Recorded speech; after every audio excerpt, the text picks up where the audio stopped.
Well, keep your Bibles open to 1 Samuel chapter 17.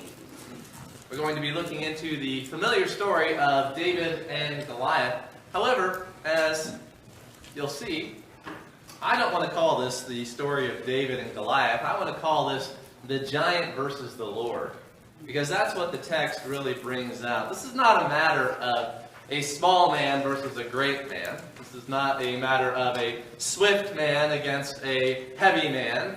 It's not against a story of skill against strength or anything like that. No, this is a story of the Lord versus those who would attack his people.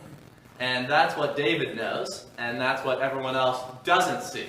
You see, Saul and all the people of Israel, when they saw the Philistine giant, they saw themselves against the giant. And they all rightly concluded, I cannot defeat that mountain of a man. However, when David looked out across the field, he did not see himself against the giant. He saw the giant against the Lord. And so David knew that with the Lord, he would easily dispatch this mountain.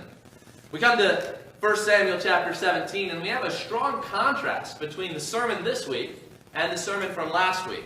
Last week we were in 1 Samuel 15 and 1 Samuel 13, looking into the life of Saul, and how Saul was tested by the Lord to find out whether or not Saul truly feared the Lord or whether he feared man. And we found out that Saul did not fear the Lord, but instead he feared man, failing those two tests. This week we're going to see that God tests David and finds that David is a man who fears the Lord. You see, to fear the Lord means that even when nobody else sees the Lord,